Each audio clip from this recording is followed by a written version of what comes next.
Hey, Martin. Are you still awake? I'm having trouble sleeping. I'm awake, Amber. I thought you were going to bed early tonight. You should be fast asleep by now. You know, I wanted to catch some beauty sleep before the wedding tomorrow, but I can't seem to relax. I'm feeling really nervous, and it's keeping me awake. All I want is some rest, but it's eluding me. I think I might be getting cold feet about the whole thing. Well, you're usually up until 1 a.m., so that's no surprise. But didn't you get a chance to unwind? It's been a while since you visited your parents' place. Yeah, that's true. Dad seemed pretty emotional during dinner. His eyes all watery and everything. I really hope he can hold it together tomorrow. I mean, what if he starts bawling his eyes out while walking me down the aisle? That would be quite a scene. Your dad adores you. There is no doubt about it. Tomorrow's going to be an incredible wedding. Trust me. We'll make it a day to remember. And you know what? We might just make him shed some serious tears, like waterfalls. Oh, you. Cut it out. But seriously, I'm having such a hard time falling asleep. If this keeps up, I'm afraid I'll end up staying awake until late into the night. It's frustrating. And I really need some rest before the big day. Honey, are you okay? What can I do to make you feel better? Well, I'll try my best to get some shut-eye.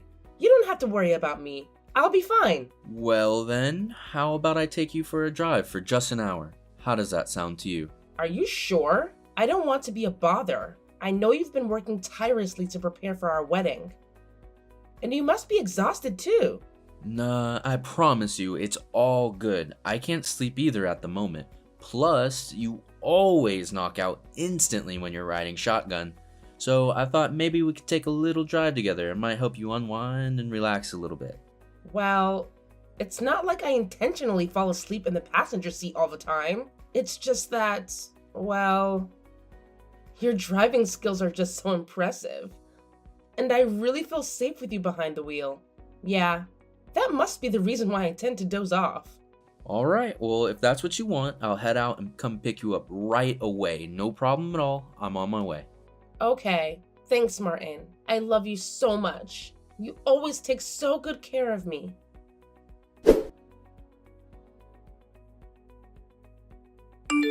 Amber, are you awake? Are you okay? You're not eating much these days. Look, I'm not saying you need to leave your room, but can you just eat a little more? If you tell me what you want, I'll make it. I'm making shrimp cocktails and pasta for lunch today, your favorite. You love them both, right? I'll leave it on the floor by your room, so just eat a little bit. Amber, you didn't eat lunch, huh? Are you really alright? You didn't eat anything last night either. I'm worried because you're eating less and less these days. What if we lose you as well? Please.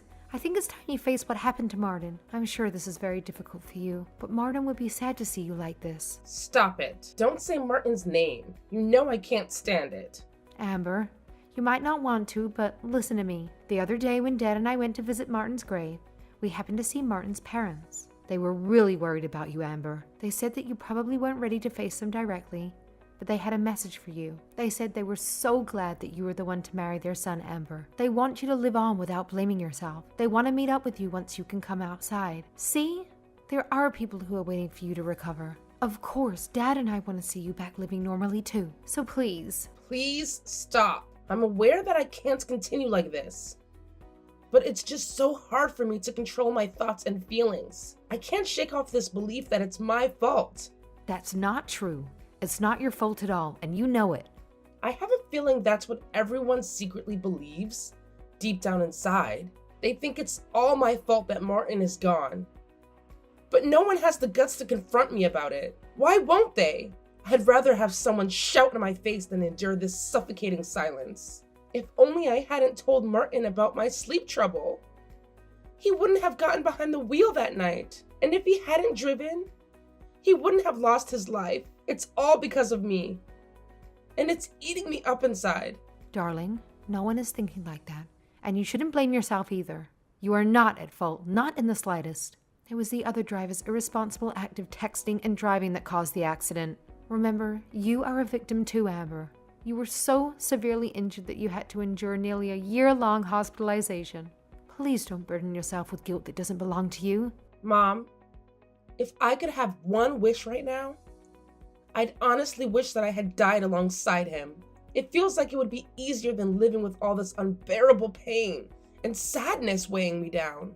Seriously, don't even go there. It tears me apart when you talk like that. You've got to understand, every life matters, including yours. Ending it won't fix what's already happened. We need to find a way to get through this together and keep moving forward. I just don't get it, Mom. Life seems so pointless now. I lost the person I loved the most on the day before our wedding. It just feels like I'm cursed or something. Why did I have to be the one to survive? Martin was always kinder and smarter than me. I wish he had made it instead of me. The world would be a better place with him in it. Honey, it wouldn't have made anything better if Martin had died instead of you. Trust me. If the roles were reversed, he would have felt the exact same way about you. You're being way too hard on yourself. I understand why you're thinking like this, but neither you nor Martin are to blame. I can say that with complete certainty. It was a tragic accident, and sometimes life deals out the cruelest of cards. But please know it wasn't your fault, and you deserve love and happiness just as much as anyone. I'm sorry, but I can't think of it in that way. It's like time froze since the incident. Every night, I dream of Martin and relive our happy moments together. It's the only time I feel any happiness. But as soon as I wake up, reality hits me hard. I question why Martin had to go. My dreams are my solace. The only thing that brings me some comfort. All I want is to sleep forever and escape this pain. Amber, please listen to me. If you keep going down this path, your dad and I will have to physically pull you out of that room. We can't let you disappear into this darkness too. What? Is that a threat? Are you going to take me to the hospital? I can't go on anymore wherever you take me. Doing that would be a waste of time. When I saw you the other day, you looked so thin and frail. It broke my heart to see you like that. I can't bear the thought of you fading away, no matter how much you might be mad at me. I still want you to live, my love. You're my precious daughter, Amber, and nothing in this world could change that. Then you need to think with me, Mom, of a way to bring back Martin. We have to do it no matter what. Amber, you know that is not possible. Mom, I'm telling you, I hate everything right now. Life feels so meaningless without Martin by my side. I get that you're concerned and doing your best to support me, but it's just not cutting it. No one, and I mean no one, can ever feel the void he left behind. It's like a piece of me is missing, and I don't know how to move forward. Amber, honey, I'm here for you, and I'll do whatever it takes to support you. But listen, if you keep avoiding the truth, it becomes really hard for me to help you. I want nothing more than to be by your side, but you've got to be willing to face the reality. Together, we can find a way through this, but it starts with acknowledging what's really going on. Trust me, I'm here to guide you every step of the way. Then just forget about me. I don't want to face reality. It's fine if you think I'm living in a dream world. I'd rather just live in a dream with Martin, rather than face reality without him. Please, Mom. It's really tough for me to even talk to you about Martin. Just leave me alone.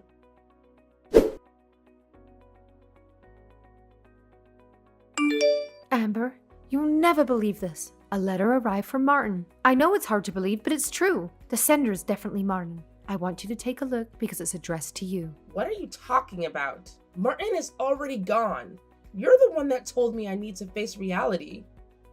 So don't tell me such an obvious lie. I'm telling the truth, Amber. You have to trust me. Wait, I'll slip it under your door so you can see it for yourself. I think you'll recognize if it's Martin's handwriting or not. Don't. There's no point in doing that. Please don't give me false hope. I know you want me to leave my room, but you don't have to use such petty tricks. I'm not. It really is from Martin. We haven't faked anything here. I checked the date. It's from the day before the accident 3 years ago. It's called a time capsule mail or something, so it must be what Martin in the past is scheduled to send today. But why does it arrive now? I don't get it. We won't know until you take a look, right? So I think you should take your time and give it a read. Okay, got it. I'll take a look. To my beloved Amber, happy anniversary, my love. As I write this letter, we've officially spent 3 amazing years together. I hope everything is going well for us. Originally, I had planned this letter as a surprise for our anniversary, but then I heard from a coworker that the honeymoon period tends to wear off after 3 years. I'll have to admit, It made me a little anxious. I just hope we haven't fallen into the trap of monotony in our married life. Don't blame me for being concerned, alright? But let me assure you, Amber, my heart belongs to you and you alone. I understand how work can be stressful and how may sometimes take each other for granted, but I sincerely hope I haven't let any of that affect our relationship negatively. If there are things you want me to work on, please share this letter with me as well. Communication is key after all. Remember when we were first introduced through Andy? My initial impression of you was that you were shy and gentle. Honestly, I thought we might have some difficulty getting along, but as I got to know you better, I realized that was not the whole picture. You were strong, independent, and have a vibrant personality. You had this incredible ability to light up any room you entered. It was not love at first sight for me, but I fell head over heels for you surprisingly fast. I may have came on a bit strong at first, and I remember you being a bit hesitant, but in the end, you chose me. You made the decision to spend the rest of your life with me, and that's something I'll forever cherish. Amber, the time I have spent with you has been the happiest of my life. I feel incredibly blessed to experience this kind of love. I made a personal vow to make you happy, to ensure that you feel grateful for having met and married me. In times of disagreement or conflict, I want you to remember this letter. I can be stubborn, I'll admit, and expressing my true feelings isn't always easy, but you know me better than anyone. You mean everything to me, Amber. Your beautiful smile, your positive attitude, I adore every single thing about you. Life is unpredictable, and I'm certain we'll face our fair share of challenges along the way. But as long as I have you by my side, I'm confident we can overcome anything that comes in our way. I'll always be there for you, supporting you through thick and through thin. Please never forget that. I love you more than words can express. Forever yours, Martin.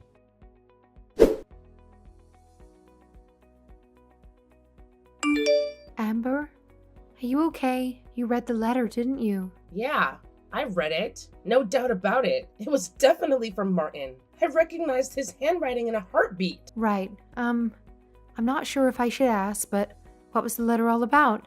I mean, if you're comfortable sharing, please do, but I don't want to pry too much. Well, he was worried that our married life might get boring after 3 years. Can you believe it? He's such a big worrywart. Oh, that's Martin for you, no doubt. Remember when we went on that vacation together? He packed like he was preparing for the apocalypse, just in case of any emergency. Everyone kept telling him he was overdoing it, but I guess you could say he's just really organized. Ah, those are some great memories, weren't they? We had so much fun on that trip. Yeah, Martin used to say he wanted to make me happy. He fell for my upbeat and cheerful self, but if he saw me now, I think he'd be disappointed. I've changed so much, and not in a good way. I can't blame him if he didn't like what he saw anymore. Not at all. But he would be really worried. And the Martin I knew would do anything to make you feel like yourself again. Aw, that's not fair. This letter caught me off guard, and it feels like Martin is still here with us. I was just going through old photos of him and me, you know? He looked so happy in all of them. But it wasn't just him. I could see how genuinely happy I was too. And it's bittersweet. It's hard to believe that those moments were real. And now he's gone. But I'll always cherish those memories and hold on to the happiness we shared together. Yeah, you two always look so happy together, sweetie. I thought you were a perfect match. Like a puzzle that just fits. And not just that, you both got along so well with each other's families too. It was heartwarming to see how everyone adored the two of you. You brought so much joy and love into our lives. Even now, those memories make me smile. Just know that you had something really special. And that's something to hold on to, no matter what. I loved Martin with all my heart, you know? I was so sure that our wedding would happen as planned, and we'd have this amazing life together. We talked about enjoying our time as a couple, having kids, and growing old side by side. I had these dreams of a fulfilling life with him, but reality hit me hard. I lost Martin, and it shattered me. I couldn't bear the pain, and it felt like everything fell apart. It's just so tough to accept that our plans and dreams got snatched away. I understand. It's not easy to accept or to move on from such a sudden loss. Yeah, but I felt a little strange after reading this letter. I felt like Martin was still watching over me 3 years later. I wanted to tell him not to say things like that to me, not to leave me again. But I can't help but be overwhelmed by my love for him, even when I'm broken like this. Reading his letter made me smile. My head is swimming with all sorts of emotions. It's maybe best to describe that I feel it's unfair he's done this to me. Oh, Martin really is well organized, leaving you such a thoughtful letter in advance. But I feel what he's done is a little unfair to me and your dad, too. Huh? Why is that? Your dad and I have been watching over you for 3 whole years, making sure you're okay. But you know what's incredible? It only took Martin one single moment to make you feel bitter. And honestly, that's a wonderful thing. Well, I'm sorry, Mom. I don't know how I should feel about it. You must have been so sad and worried about me. No worries, sweetheart. This is something that only Martin could have pulled off, you know? I'm just grateful that he sent this letter to you after 3 years. It's a testament to his thoughtfulness and love for you. And let me tell you, he was the absolute best son-in-law I could have ever asked for. He brought so much joy and happiness into our family. I'll always cherish the memories we shared with him. We were truly lucky to have had him in our lives. Yeah.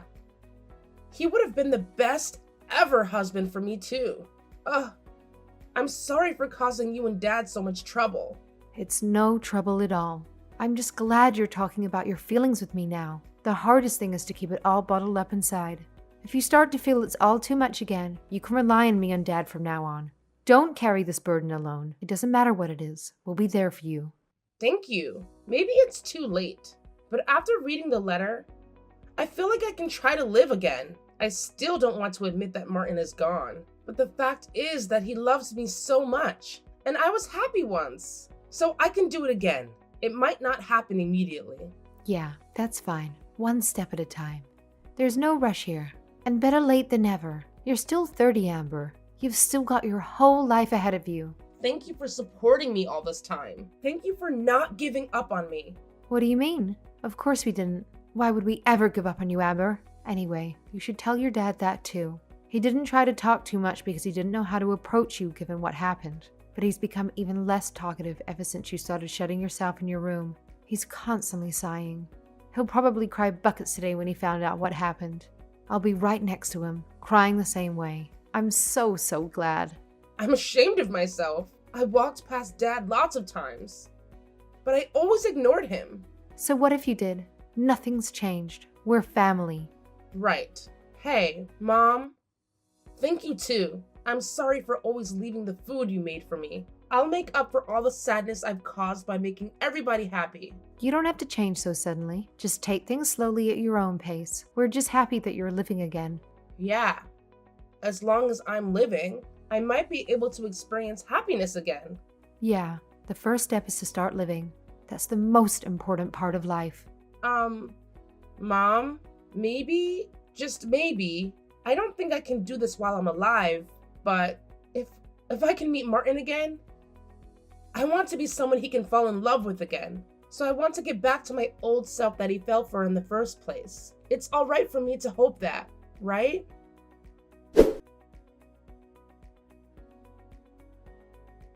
As Mom said, the moment I stepped out of my room, my dad broke down in tears. It had been a while since we had hugged, but I held him tightly, feeling his pain. His tears were contagious, and I found myself crying too. It hit me that I wasn't the only one suffering since that fateful day. It was a realization that brought some comfort amidst the grief. To regain some sense of normalcy, I established a routine for myself. I started working part-time a few days a week and began contemplating my future career plans. Recently, I mustered the courage to visit Martin's grave for the first time. Emotionally, it was incredibly challenging. I trembled with each step, struggling to move forward.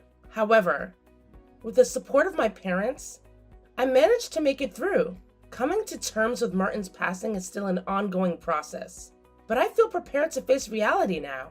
Life is short, and I want to honor Martin's memory by pursuing the things he and I had dreamed of. Although he may no longer be physically present, the cherished memories we created together will forever reside in my heart. Whenever I think of him, I sense his presence beside me. That's why I strive to regain the essence of who I was when Martin loved me. I am incredibly grateful to have met and married such a remarkable man. My love for him knows no bounds, and I am determined to live a life that honors his spirit and our shared dreams.